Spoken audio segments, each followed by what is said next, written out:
Napakainit po ng pagsalubong sa pinakamagandang babae sa universe na si Pia Wurtzbach sa kanyang homecoming parade kanina.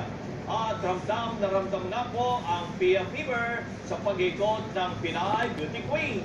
Live mula sa Makati, nagpapatrol si Ginger Cunero. Ginger, kamusta na ngayon si Pia? Kamusta naging buong araw niya?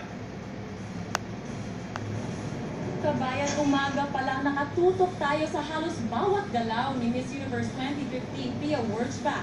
Alam mo kabayan, kaliwat kanan, sinalubong si Pia ng hiyawan, ng sigawan at ng mga ngiti mapa Manila, Makati o Pasay sa pambihirang araw na nakikiisa tayo sa tagumpay ng Pinay.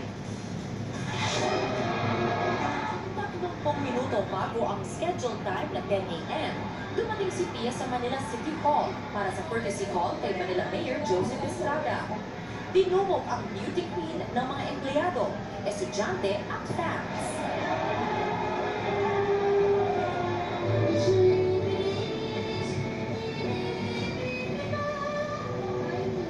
Matapos ang simpleng programa, espesyal na ginawaran si Pia ng susi sa City of Manila bilang bagong anak nito.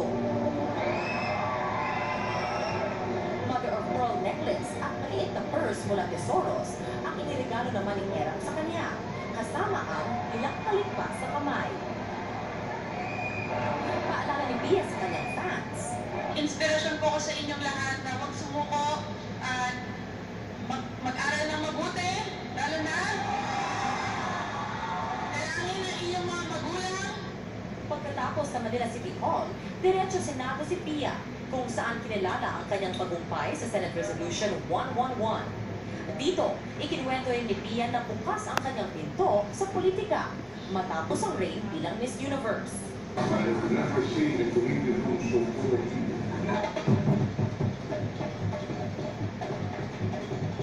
Alas 2 ng hapon umusad ang parada ni Pia mula Sofitel Philippine Plaza, Manila. Suot ang emerald green Filipiniana gown na disenyo ni Albert Andrada. Grande naman ang sinakyang float ni Pia na inspired ng kanyang corona ng masterpiece ng eskultor at pintor na si Fritz Hilorio. All smiles si Pia at tilang walang pagod sa pagkaway at pagpati sa fans sa Pasay. Pagdating sa Maynila, mas lalong lumakas ang hiyawan para kay Pia, lalo na mula sa mga estudyante. Dito, ilang beses iniwasan pa ni Pia ang ilang hanging wires, mga puno at ang mismong LRT overpass.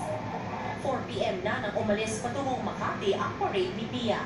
Walang bahid ng pagod ang mukha ni Pia at patuloy pa rin ang kanyang pagkuway at pagngiti sa libo-libong fans sa dumagsa sa Buendia at Ayala Avenues. Kabayan, tulad ng nabanggit nga natin, walang pagod si Pia Wurtzbach, ang ating Miss Universe, sa pagiging confidently beautiful buong maghapon. Mainit man ang panahon o medyo nag-umpisa na ang pag-ulan, umaambon na, kitang-kita sa kanyang mukha na enjoy siyang ibahagi ang kanyang tagumpay sa Miss Universe sa kanyang mga kababayan. At yan muna ang pinaka-latest mula dito sa Makati. Balik sa iyo. Ginger, meron pa ba siya activity bukas o nasa na siya ngayon? Sa pagkakaalam ko kabayan, nasa Araneta siya ngayon, no? Pagkatapos ng kanyang parade sa Manila, Makati at sa Pasay, dumiretso siya sa Araneta at nag-ikot din siya sa Araneta. Alam ko may update din tayo tungkol dyan. Bukas, medyo siksik din talaga ang kanyang schedule. Tuloy ang kanyang mga courtesy calls. And then ang Wednesday, ang inaabangan natin ay ang ABS-CBN Day ni Pia Wurtzbach. At marami pang ibang activities buong linggo para sa ating confidently beautiful na beauty queen. Maraming salamat, Ginger Cunero, live!